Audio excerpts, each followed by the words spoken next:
Well, should we have a look at the experiment then? Yeah, Is that a good time, everybody? Should we go and have a look? That sounds fantastic. Let's have a look at how we make hydrogen from seawater. This is going to be epic. So there is a danger of explosion here, isn't there? No, there isn't really. I'm joking. It's okay. Right. So basically, I'm going to try and get around the side a little bit so we can get sort of a bit closer in. To explain me what we've got on here then, Amber. Okay, so really simple. I have a beaker with water in, and then I've mixed salt into it, so it's salt water now. And then I have 2 test tubes with some graphite rods in. So they are my cathode and my anode. Yes. And then I have some wiring attached, and we're going to attach some batteries. And then basically what's going to happen is that we're going to put an electric current through this circuit, and in the one attached to my blue wire is where my oxygen is going to collect, and on my green wire is where my hydrogen is going to connect. Wow. And what happens, I know this what happens to the water? Does it run out, I don't know how this going, does it run out of hydrogen? I mean, so water is H2O, so obviously all of that water content has got hydrogen and oxygen mixed into it.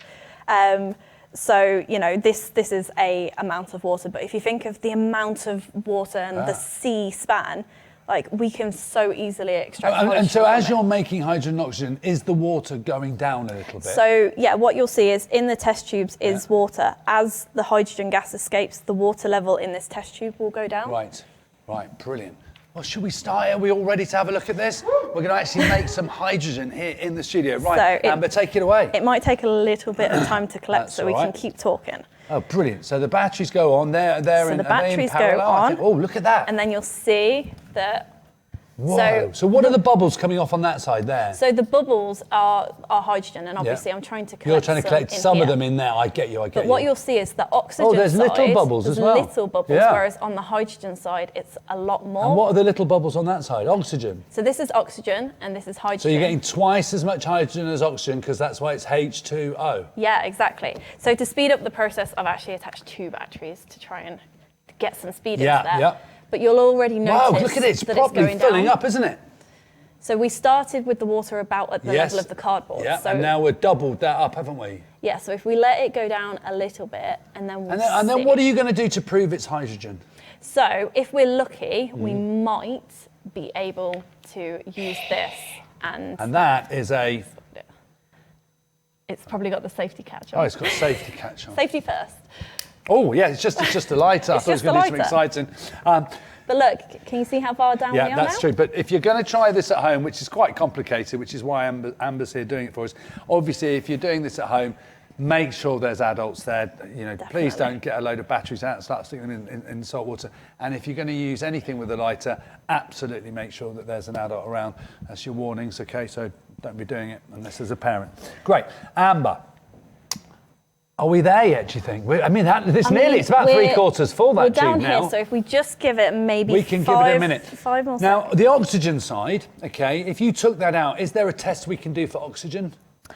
So oxygen is not such a great energy source, so it's not going to have the same impact. It won't do the things with the lights and all that, no. So it's the hydrogen we're after. The oxygen is a good byproduct, I suppose, isn't it? Yeah. And we're nearly there. This is brilliant. And I know it sounds funny, but is the water changing colour? So it might do a little bit, which is just the oxidisation sort of so it's the chemicals and the oxidation of the cathode. So if we stop this now... Oh, this is it now. I hope you're in close here, guys. What we'll try to do... Okay, do I need to get this ready? Or are you going to do it? I mean, you can do it. No, I don't think so. I think you should do it. We'll get rid of this one. Yep. So the oxygen's now just gone back into the air. And then we will try really carefully to get So you're going to take out...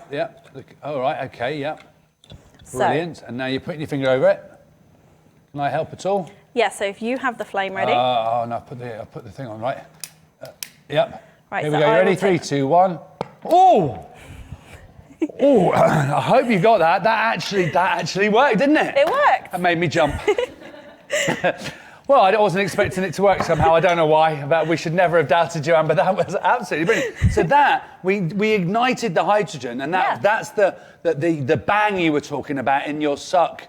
squeeze, suck, squeeze, bang, blow, right? So that process of getting, and that's how an engine works in a car, for instance. You bring in the air and the fuel, you compress it, which is your squeeze, ignite it, bang, and that gives you more power and turns the wheels.